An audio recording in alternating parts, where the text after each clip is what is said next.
Hello, YouTubers, friends, compatriots, bootlicker shows, debt slaves, search peasants, fastless minions, meat sacks. I'm Useful Elliott. Welcome. And wow, I think the Democrats, at least for the time being, are toast. There was a poll last month where Trump has his highest approval ratings ever, especially compared to his first term. And so there's broad approval for a lot of programs that Trump is involved with now, although certainly there's disapproval about the way he's going about things. And I have trouble with some of the ways he's going about things too.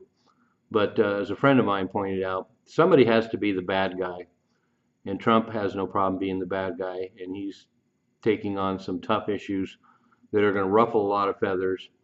And there's going to be a lot of sacrifices that have to be made to achieve the goal. And that's where we are. But this new Harvard study is pretty amazing. Trump has an overall approval rate of 52%, which makes sense. Probably split down a partisan line. Most Democrats don't approve him, and most Republicans do. But some of the shocking parts of it are that 58% of voters are happier with Trump than they were with Biden. And of course, the complete horrifying and disgraceful truth about Biden finally came out in that last month. And so the Democrats and the liberal base have really had to face the facts about Biden, facts that a lot of us have known for the last 4 years, but there's no denying it. And there's a lot of diehards and holdouts out there. I definitely confronted a few on Facebook and also here on YouTube, people that were talking about that Trump didn't have a landslide victory and that the election was rigged and all this other stuff. They're just living in a bubble. But one of the most staggering things was the support for Democrats is down to 31%, and the ones who are holding out and still represent too large a demographic. But the fact is, the Democrats have one of the lowest approval ratings they've had in a decade or two, and I'm not sure how they're going to recover from this. They've shown they don't really have a plan. They don't really have any leadership. They're completely in disarray, and they're eating their own. And they don't have a united message. They're trying to. Their message continues to be. Their message used to be, "We hate Trump. Anything else is better." And now their message is, "We're going to fight Trump."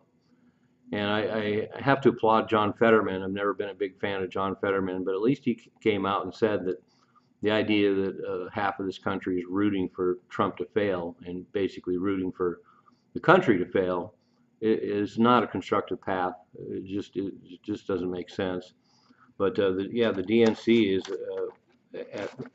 at all-time lows, and 72% actually support Doge. And once again, a lot of people have problems with the way Trump is going about it, but overall, uh, 72% approve of Doge, and 81% approve of mass deportations. 76% approve of the border being closed. 70% of people favor meritocracy over DEI policies.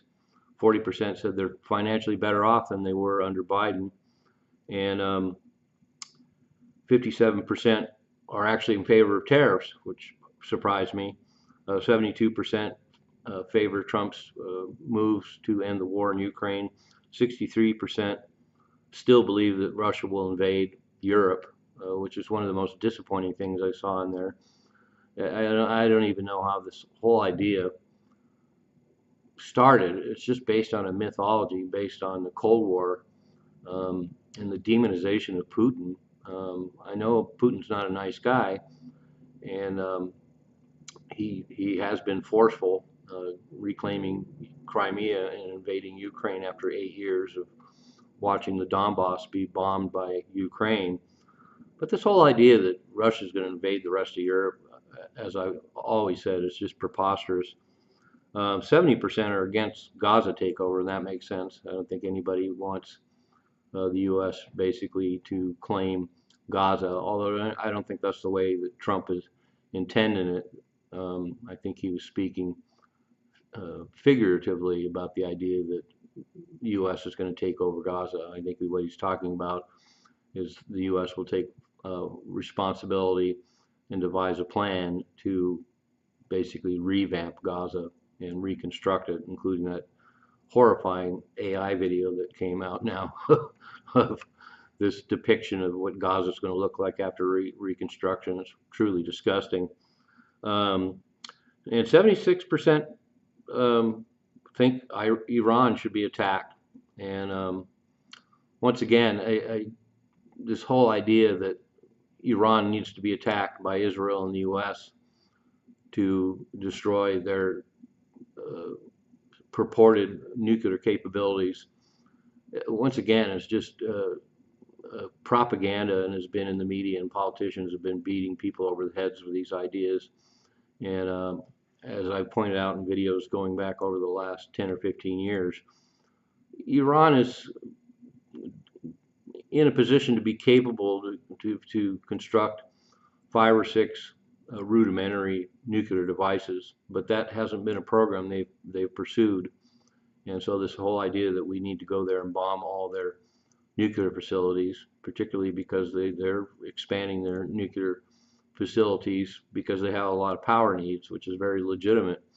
But this whole idea that Iran is on the verge of getting a bomb and then is going to use it, once again, I think is just rooted in mythology. So wow. And of course, 82% of Democrats think that Trump is divisive, but I'm seeing the first inklings of some kind of unity in this country that I haven't seen for probably the last 15, 16, maybe even 20 years. The country's been completely divided on partisan lines, and it's going to remain that way. And the politicians of both sides fan that. The media definitely fans that.